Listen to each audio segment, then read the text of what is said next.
I'm Dr. Benjamin LaBrot's. I'm a primary care physician originally from Southern California. I trained in Ireland at the Royal College of Surgeons, and I became a hospitalist out there.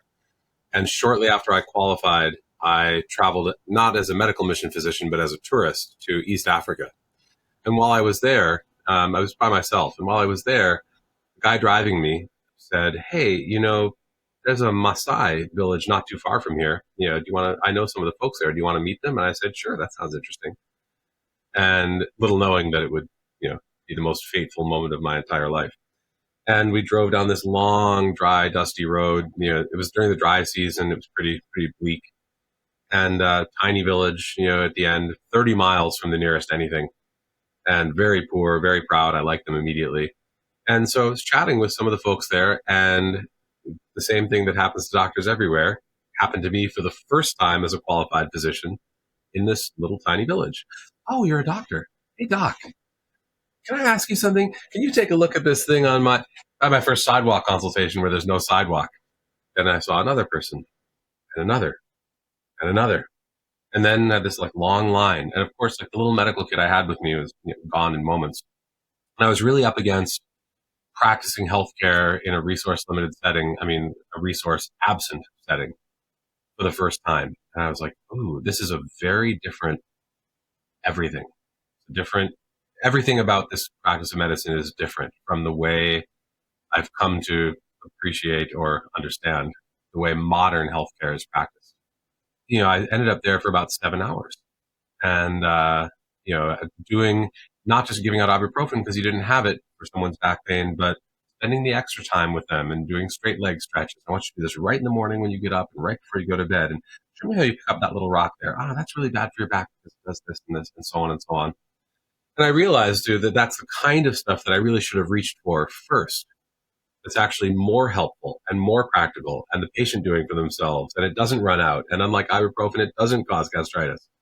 And I was like, oh, so this is resource limited healthcare, and it's actually much closer to the kind of doctoring I actually always envisioned I'd like to do anyway. So after about 7 hours in this community, I got back in the car and I was pretty affected. And I was like, "That's it. The blinding flash on the way to Damascus.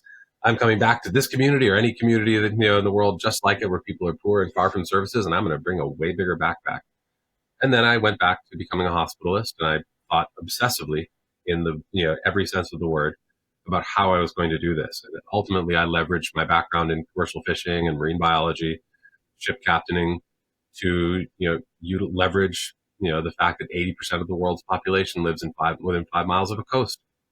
And I decided that we were going to target, we weren't going to, we went to Haiti, which we did. We weren't going to go to Port-au-Prince, where everybody goes. We were going to go to the parts of Haiti that were hard to reach. And that because they were hard to reach, most organizations, would not bother with, so that they could go and get their picture, and show some accomplishments. And we decided we'd target those areas.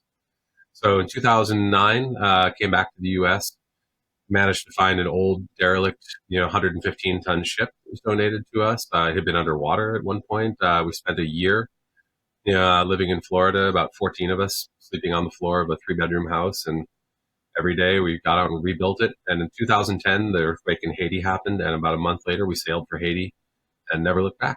We stayed in Haiti for a few months. Then we went to Honduras for about a year, back to Haiti during the cholera epidemic. And then we'd been invited to Panama. And when we got to Western Panama, we found this very large 10,000 square mile region of jungle, mountain, mangrove mazes, very abysmal healthcare access for the indigenous Nobe Bugle people whom we served there, and no one else really making an effort to try and close that gap. So we set up our model from a central base, which is in the province of Bocas del Toro, out among the indigenous villages.